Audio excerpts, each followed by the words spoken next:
oduu gaddaa jaartiin torbee darbe keessa Dr. Waggaa 27 biyya Chaayinaatti baratan jaalatteera jechuun miidiyaa kana ajandaa godhaa to'annaa jaarsaa jala ooluu isii dhageenyeerra. Rakkoon beekumsa malee beekamtii argannaaf asirraayyan akkasuma fooloo yookaan laayikii argannaaf asirraayyan akka fakkeenya jaartii kanaati jechuun namoonni tokko dubbatanii jiru. Kana miliyoona tokko nadaamaan rakkaba akkasuma akkaawuntirra waan waggaa 7 qaba. Kana hunda yoo doktorri jaalalaan hafuun maqaa keetitti jijjiireechuun miidiyaa kanarratti dubbachuu isiin yaadattu.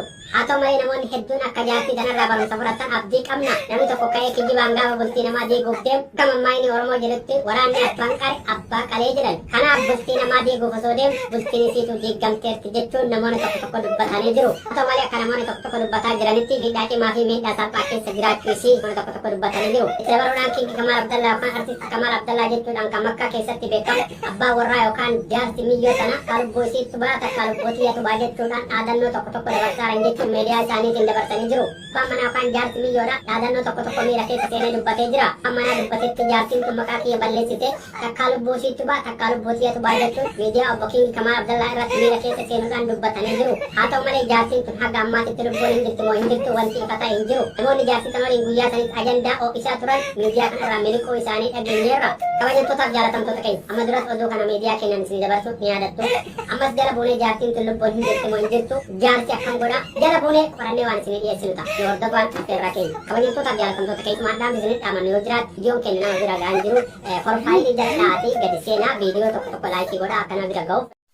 Jaarsa fi jaartii ollaa keenyaa kana argitanii hayyee achi jettee ulatti beeytani jaarsa fi hayyee maa ulattaa jennaan shittoo natti dha'a shittoo dibata jette hiriyaa hunda si bira jiraa kunoo nulattu reetee kana kunoo kiyya mootu hayyee ittachi jedhee yoo an dhuladhu si jaaraa dhugee jismii keessa yaa'e korbeessara yera'ee natti dha'a.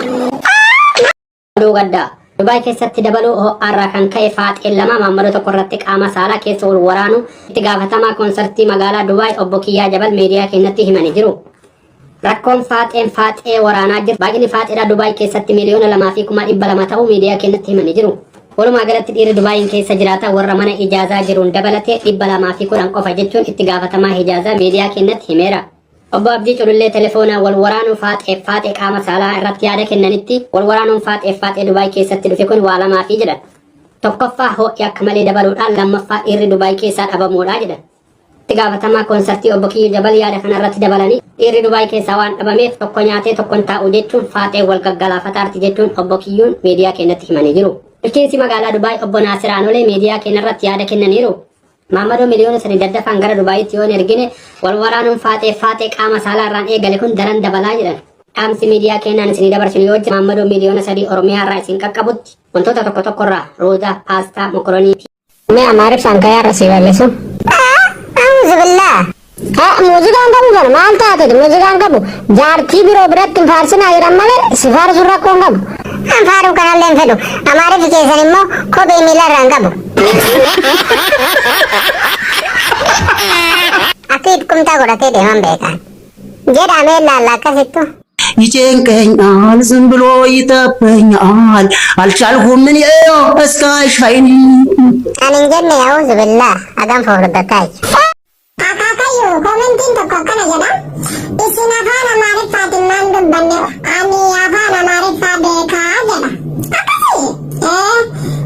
አማራት ነምስቻ አማራት ኮፊ ኦሮሞ ቱረኒ በይታ ከአማራ ከነት ዱፌ የኔ ካፍቶች አይተዋል ጀደን ከፍቶችን ኩኖሪ ደም ይጀለት አው ጀደን አሲኖሪን ቡቡሮች ጥጥጆች አሲነች ኩተኒ ጅረኒ ጀደን አማ ነምቲች ኩን አመሰግናሎ ጀደን አዳና ማሪፈን ቤካ ከጀሩ አው ጀደን የኔ አማራኛ ቤካሎ ቤካ ጨልሳሎ ጀደን oduu addaa lolli addunyaa sadaffaan shamarran lamaan jidduutti eegale Dubaayii fi Kaayiroo keessatti eegalame qabbanaa'ee ture bifa haarawaan deebi'ee jira. Lolli adda asittiin durfamuu fi lolli haarafaatiin durfamu waraana humna dabalataa gamalachiyyuu dabalatanii jiru.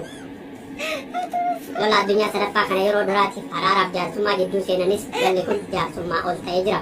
Humna dabalataa dabalatanii lola eegalanii jiru. Humni dabalataa Dubaay irraa adda asittiin durfamu Somaalee, Suudaan, Yemanii iddoota biraa irraa humna dabalataa dabalatanii jiru.